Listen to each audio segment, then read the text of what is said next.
KF-21이 다시 한번 세계를 뒤흔들었다.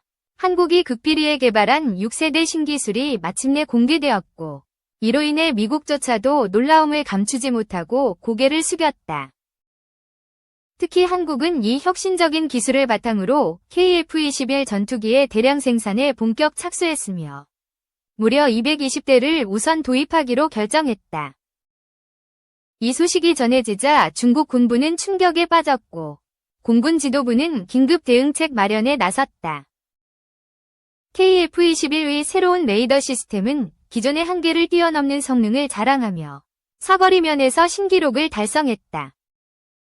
이 기술이 적용된 KF-21은 사실상 5.5세대 혹은 6세대 전투기로 평가받고 있으며 심지어 F-35를 뛰어넘는 전투 효율성을 갖춘 것으로 분석되고 있다. 특히 중국이 자랑하는 J-20과 J-35 스텔스 전투기들은 KF-21의 새로운 레이더 앞에서 무력해질 가능성이 높아졌으며 이로 인해 중국 공군은 극도의 위기감을 느끼고 있다. 이전까지 중국이 스텔스 기술을 앞세워 우위를 점하려 했지만 KF-21을 정면에서 무너뜨리면서 판도가 완전히 뒤집힐 조짐을 보이고 있다. 전 세계 주요 군사 강국들 역시 KF-21의 압도적인 성능을 인정하기 시작했으며 미국조차도 이 기술에 깊은 관심을 보이고 있다. 미 공군과 군사 전문가들은 KF-21이 단순한 4.5세대 전투기가 아니라 사실상 6세대 전투기에 가까운 혁신적인 플랫폼이라고 평가하며 향후 미국도 이 기술을 활용할 가능성이 있다는 분석이 나오고 있다. 특히 KF-21의 220대 우선 도입 결정은 한국뿐만 아니라 해외에서도 엄청난 반향을 일으켰다. 이미 여러 국가에서 KF-21 구매를 적극 검토 중이며 유럽과 중동 시장에서는 기존의 전투기 대신 KF-21을 도입하려는 움직임이 빨라지고 있다. 현재 UAE, 폴란드, 사우디아라비아 등에서 대규모 구매 계약이 논의되고 있으며 KF-21 이전 세계 전투기 시장을 뒤흔들 강력한 후보로 떠오르고 있다. 유럽의 주요 군사 강국들 역시 KF-21의 성능에 깊은 관심을 보이며 기존의 프랑스, 독일 전투기들이 KF-21 과위 경쟁에서 밀려날 가능성이 높아졌다. KF-21이 단순한 한국산 전투기가 아니라 글로벌 시장을 지배할 차세대 전투기로 자리 잡으면서 한국은 방산 강국으로서의 입지를 확고히 다지고 있다. 이제 KF-21의 등장은 단순한 전투기 개발을 넘어 세계 군사 균형을 바꾸는 결정적인 변수가 될 것이며 이번 6세대 신기술 발표는 그러한 변화의 신호탄이 될 전망이다. 2018년 대전 유성에서 설립한 주식회사 DS전자는 무선 주파수, RF, 부품 산업의 혁신적인 개발과 공격적인 매출로 글로벌 시장으로 도약 중이다. 자체 기술력으로 AESA, 능동 위상 배열, 레이더 핵심 기술을 개발한 것은 물론 각종 품질 인증과 국내외 기업 국방부 협력업체 선정 등 기술 가치를 입증해가며 전략형 RF 기술 선두주자로 자리매김하고 있다. DS전자는 AESA 레이더 등 군수용 시스템과 5G 통신 등 무선 통신, 플라즈마 장비 등 산업용 시스템에 활용되는 RF 부품 모듈 기기 등 제품을 개발 제조하는 기업이다. 한화 시스템 12차 협력업체 선정과 사우디아라비아 국방부 협력업체 등록, 국방기술품질원 대전 국방벤처센터 협약기업 선정, 중소기업기술혁신 대전 이츠 2021 기술혁신 분야 중소벤처기업부 장관 표창장, 과학기술정보통신부 우수기술기업 인증 등 굵직한 이력을 자랑한다. 여기에 DS전자는 다양한 전략형 RF 제품의 개발 제조 경험을 토대로 개발한 TRM, 트랜스시버 모듈, 송수신 모듈을 핵심 기술로 내세우며 경쟁력을 키워가고 있다. TRM은 AESA 레이더의 핵심 기술로 국내 45세대 전투기인 KF-21 개발 당시 미국이 기술 이전을 거부했던 4개의 핵심 기술 중 하나다. 한국은 자체 개발을 했지만 기술력이 부족한 많은 해외 업체들은 레이더 독자 개발을 하기 위해 반드시 확보해야 하는 기술인 만큼 가장 선호하는 제품이기도 하다. DS전자는 자체 기술력으로 개발한 TRM을 하나 시스템을 통해 중거리 지대공 미사일인 천공이 수출량에 납품한 상태다. 이처럼 DS전자의 핵심 기술은 TRM 설계 능력이라 할 수 있고 고출력 증폭기, 저잡음 증폭기, 스위치로 이루어진 단일 칩과 제어보드, 전원보드로 구성된 송수신 모듈 설계 능력을 보유했다. UAE, 아랍에미리트, 수출형 천공 레이더용 송수신 모듈 기술력 검증 또한 완료했다. 사업화 현황도 긍정적이다. DS전자는 올해 사우디 WDS 국제방위산업전시회에 참가한 뒤 사우디 업체 2곳과 사업화를 두고 협의 중이다. 한 회사는 TRM 개발을 요청한 데 이어 향후 레이더 개발까지 위를 의향을 밝힌 것으로 전해졌다. 또 다른 회사는 기존 사우디 공군이 운용 중인 대공 레이더를 업그레이드하는 사업을 논의하고 있다고 DS전자 측은 설명했다. 임병옥 DS전자 대표는 군수용 제품을 개발하며 극한의 환경에서 운용 가능하도록 신뢰성이 검증된 제품을 제작하고 있다며 고객이 만족하는 제품을 위해 기술 진보를 이뤄가는 것은 물론 성과 공유와 사회 환원으로 이어져 사회적 책임을 다하는 기업으로 발전해 나가겠다고 강조했다. 2. 배 미사일 10분 내 격추. 해군의 주먹 정조대왕함 탄도탄 요격 훈련 첫 공개. 정충신의 밀리터리 카페.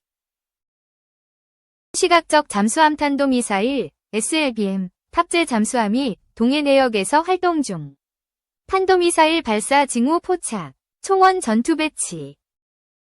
설 연휴가 끝난 지난 1월 31일 오후 기동함대의 모항인 해군 제주기지 앞바다.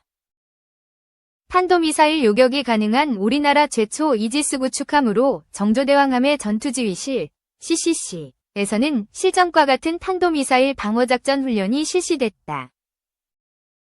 훈련은 검은색 위쪽 삼각형적 SLBM 탑재 잠수함 발사 예상 정보 입수 검은색 위쪽 삼각형 예상해역 내 적 잠수함 SLBM 발사 검은색 위쪽 삼각형 이지스 구축함 적 잠수함 SLBM 탐지 분석 검은색 위쪽 삼각형 관련 상황 전파 검은색 위쪽 삼각형 요격 지시 수신 검은색 위쪽 삼각형 요격 미사일 발사 검은색 위쪽 삼각형 요격 명중 순으로 진행됐다. 이날 훈련은 동해 북방해역에 위치한 정조대왕함이 함경북도 동방해상에서 북한 SLBM 탑재 잠수함의 발사 징후를 포착했다는 가정 아래 실시됐다. 해군이 아직 전력화 단계에 있는 정조대왕함을 기자들에게 이틀에 걸쳐 훈련 장면을 공개한 것은 이번이 처음이다. 지난해 11월 해군에 인도된 정조대왕함은 현재 전력화 기간 중으로 올해 12월에 실전 배치될 예정이다. 해군이 전력화 중인 함정의 훈련 모습을 언론에 공개한 것은 이번이 처음이다. 해군의 주먹으로 불리는 정조대왕함의 전투 능력에 대한 자신감 때문이다. 차기 이지스함 1번 함인 정조대왕함은 압도적인 크기였다. 길이 170m, 높이 48m, 폭 21m로 우리나라 해군이 보유한 전투함 중에 가장 크다. 배수량 8200T, 최고 속도 시속 30노트, 55km, 항속거리 12,200km로 구축함 중에서도 최고의 성능을 자랑한다. 차기 이지스함인 정조대왕함은 세종대왕함급 기존 이지스함, 배수량 7600T 3척과 달리 함대지 탄도미사일을 탑재하고 있으며 SM-6와 SM-3 등 탄도탄 요격 미사일도 정착할 수 있다. 국내 기술로 개발된 통합소나, 음향탐지 장비, 체계도 갖추고 있어 기존 이지스함 대비 대잠수함 작전 능력이 크게 개선됐다. 정조대왕함은 북한 탄도미사일 작전구역 내 스파이, 레이더의 집중 탐색구역을 설정하고 탄도미사일 탐지를 시작했다. 탄도미사일 방어작전 조종관은 전술집행관에게 발사 예상지역, 방어지역, 교정계획 등을 보고했다. 곧이어 전투통제실 내 전방 모니터에서는 적 SLBM이 발사돼 날아오르는 모습이 레이더에 포착됐다.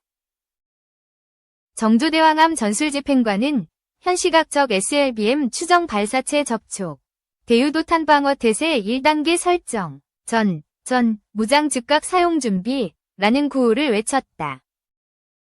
정조대왕함은 적 SLBM 추적을 유지하며 포착 재원을 공군 한국형 미사일 방어체계 KAMD 작전센터에 전술 데이터 링크 K 등을 활용해 전송했다. 이후 합동참모본부로부터 적 SLBM의 비행 방향을 고려해 탑재된 요격 미사일 이용해 요격하라는 지시가 내려왔다. 정조대왕함 승조원들은 적이 발사한 SLBM에 대해 교전 계획에 따라 요격 절차를 진행했다. 이어 전투지휘실 내에서는 요격 미사일 발사 10초 전 5, 4, 3, 2, 1 발사라는 방송이 흘러나왔다. 요격 미사일은 발사 후 점점 고도를 높여가며 북한의 탄도미사일 비행 궤적을 쫓으며 날아갔다. 그렇게 몇 분이 채 지나지 않아 표적 도착 5초 전 4, 3, 2, 1 도착, 적 SLBM, 레이더 상소실이라는 결과 보고가 나오며 이날 훈련은 마무리됐다. 북한 미사일 발사가 포착된 이후 요격까지는 채 10분이 걸리지 않았다. 이날 탄도미사일 방어작전 훈련을 진행한 정조대왕함은 우리 해군 관개토 3사업 배치 2위 첫 번째 이지스 구축함이다. 2021년 건조를 시작해 2024년 11월 27일 해군에 인도됐다. 해군의 첫 8200T급 이지스 구축함으로 최신 이지스 전투체계를 탑재해 탄도미사일에 대한 탐지 추적 및 요격까지 가능하다. 국내 이지스 구축함 가운데 탄도미사일 요격 기능을 갖춘 함은 정조대왕함이 유일하다. 정조대왕함은 잠수함에 대한 장거리 탐지 및 추적, 분석 능력 등 잠수함 탐지 능력이 크게 향상된 통합소나 체계를 탑재했다. 장거리 대잠어뢰와 경어뢰를 통한 적시적인 대잠 공격도 가능해 적의 수중 위협을 차단하는 데 핵심적인 역할을 할 것으로 기대된다. 현재 전력화 과정을 거치고 있으며 올 연말 실전 배치될 예정이다. 이번 훈련은 탄도미사일 요격이 가능한 SM-3, SM-6 함대공 미사일 배치를 염두에 둔 것으로 보인다. SM-3와 SM-6 모두 대외 군사 판매, FMS 방식으로 도입 추진 중에 있다. 현재 국내에 도입된 SM-2 미사일은 사거리가 170km에 불과해 탄도미사일 요격에는 적합하지 않다는 평이 지배적이다.